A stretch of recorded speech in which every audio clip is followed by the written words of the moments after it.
imbobo ntago Yesu yabakuzaho mani, ntago yabakuzaho Yesu. Muvuge ngo Yesu ntiyadukuzaho, ntago yabakuzaho. Mureke dusenge kugera mu rwego duhinduka amasengesho. Umuntu wubakiwe n'isengesho urugo rurakomera. Mwana avukiye muri bwa buzima ntazi kwiyoza, ntazi kwisiga amavuta, atari uko ndi ikigoryi, ahubwo ari abakozi bari mu rugo.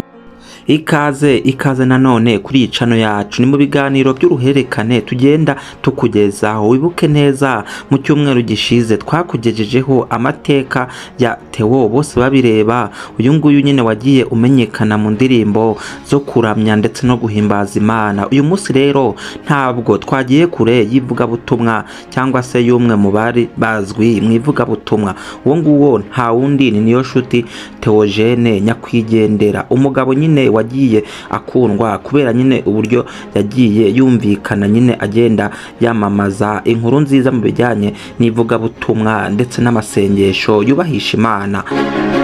Theogene rero nubwo yaje kwitaba Imana, ariko uyu munsi ushobora kuba utaruzi amateka y'uyu munyabigwi nyine wakunzwe cyane ku buryo shahu amagambo amwe n'amwe yiwe nyine agenda asana imitima ya benshi. Reka nkubwire ngo bana natwe kugira ngo ubashe kugenda ukurikirana aya mateka. Ku itariki 23 Kamena mu mwaka w'2023 nibwo inkuru y'Icamugongo yasakaye mu gihugu cyose yuko nyine uyu muvugabutumwa Pasiteri Niyonshuti Theogene yitabye Imana. Uyu nguyu yaguye hariya ku mupaka w'u Rwanda na Uganda akoze impanuka ubwo nyine yavaga mu gihugu cya Uganda mu ivugabutumwa. Ahangaha yitabye Imana ari kumwe na bagenzi be batatu, bose bahita bitaba Imana. Uyu mugabo yakunze kumvikana avuga ko yanyuze mu buzima bubi kandi butameze neza, ariko nyine ibingibi akaba yarabitewe no kuba nyine yarabuze ababyeyi, ubwo nyine ababyeyi be ngo baje kwicwa muri jenoside yakorewe Abatutsi mu mwaka w'1994. Pasiteri Theogene yavugaga ko yavutse mu muryango wiwe bakomeye bifashije, ku buryo nyine yajyaga no ku ishuri bamutwaye mu modoka. Ariko nyine jenoside yakorewe Abatutsi mu mwaka w'1994 ngo yaje nyine kumusiga iheruheru. Ibintu byatumye abaho mu buzima bubi, bigatuma abaho marine mayibobo, ubuzima bwo ku muhanda butoroshye. Ibingibi nibyo yagendaga atangariza itangazamakuru ubwo nyine yabaga akiri muri uyu mwuka w'abazima.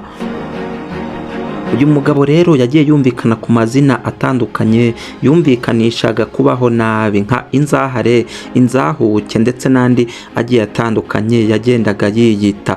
Pasiteri rero Niyonshuti Theogene yitabye Imana asize umugore umwe n'abana batatu, ariko akavuga ko yarafite n'abandi bana arera bagera muri 14. Akavuga ko yasize abana 17 harimo nyine n'abo batatu yareraga. Ibingibi nibyo yagiye atangariza ibinyamakuru hamwe n'umugore we Asia. Uyu nguyu ni umugore we nyine Pastor Niyonshuti Theogene yasize ari we Asia.